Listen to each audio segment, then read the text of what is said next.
Morning student, today we will start our chapter 3, the Delhi Sultanate. We will discuss about Delhi Sultanate in this chapter. India did not face any major invasion for more than 150 years after the reign of Mahmood Ghaznavi.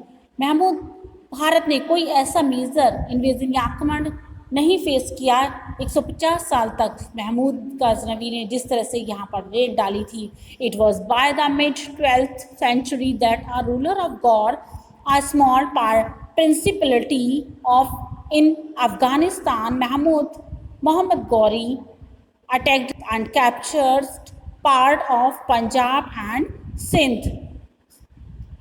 ये mid twelfth century में एक ruler हुए थे गौर वंश के। उन्होंने small participate था उनका अफ़गानिस्तान, और मोहम्मद गौरी ने वहाँ पर अटैक करके पंजाब और सिंध के पार्ट्स पर अधिकार कर लिया था। इन 1191 AD ही clashed with Prithviraj Chauhan in the first battle of Tarain but faced defeated. 1191 में Prithviraj Chauhan the very next year ही again attacked and defeated Prithviraj Chauhan in the second battle of Tarain in 1192 AD। इसके साथ अगले ही साल में सेकेंड बैटल तराइन का सेकेंड बैटल हुआ 1192 में, तो इसमें पृथ्वीराज चौहान को हार का सामना करना पड़ा। This resulted in Turkish rule over India. इसका परिणाम ये हुआ कि तुर्क लोगों का भारत पर अधिकार हो गया। These Turkish ruled from Delhi from 1206 AD to 1526 AD। इन तुर्कों ने से लेकर 1226 तक शासन किया। Now next we take our first topic, the slave dynasty 1206 to 1290 AD। The rule of slaves dynasty begins with the accession of Qutbuddin Aibak and continued till Balban। जो slave dynasty थी वो कुतुबुद्दीन ऐबक के होने के बाद बलबन तक रही। In between them, Iltutmish, Rukunuddin, Razia and Nasiruddin Muhammad ruled in different period of time. All these rulers were called Mamluk in Arabic, which means a slave or the son of slave। In rulers को ममलुक के नाम से जाना जाता था, या तो दासों के बेटे या दास के रूप में इनको जाना जाता था। From 1206 to 1286 Qutbuddin Aibak to Balban together from the slave dynasty. Qutbuddin Aibak और बलबन दोनों ने मिलकर स्लेव डायनेस्टी की नींव रखी। Now we take our topic Qutbuddin Aibak 1206 to 1210 AD। After the second battle of Tarain in Afghanistan, leaving the affairs of India in the hands of his trusted slave Qutbuddin Aibak। Second battle Tarain के second battles के बाद मोहम्मद गौरी वापस अफ़गानिस्तान लौट रहे थे भारत को छोड़कर, तो उन्होंने ऐबक को यहाँ का शासन दे दिया। So after the death of Mohammad Ghori in 1206 Aibak took over the control of the Delhi सल्तनत।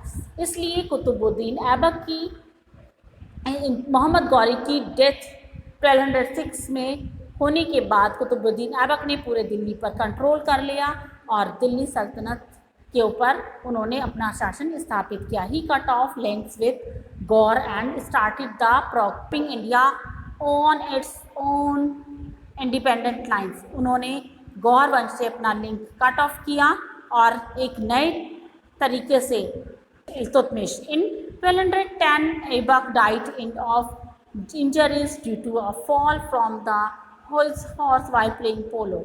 एक अचानक से succeeded by his son in law Iltutmish. Aibak ने अपने इल्तुतमिश जो उनके सन इन लॉ थे, दामाद थे, उनको अपना principle of heredity of son succeeding his father was checked at the outset. It was Iltutmish who is regarded as the real Turk and the rebellious Rajput। उन्होंने अपने जितने भी राइवल्स थे या उनके विद्रोही थे राजपूत और तुर्क सभी को मैनेज किया, उनको क्रश किया।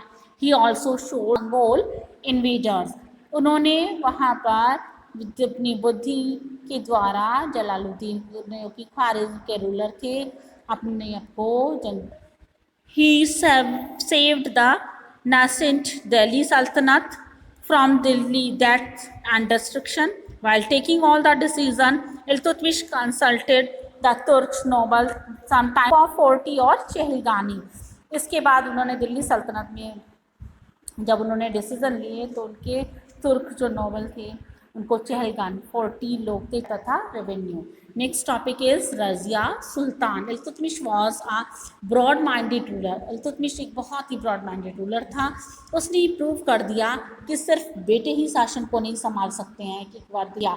दस the nominating of a daughter to the throne in preference to son was a very bold and a noble step. इसलिए 40 लोगों का जो एक ग्रुप था उन्होंने इस बात को स्वीकार नहीं किया और रजिया को कभी सपोर्ट नहीं दिया। After the death of Iltutmish his son Ruknuddin Firoz Shah was made the sultan by the noble as they did not like to be led by women।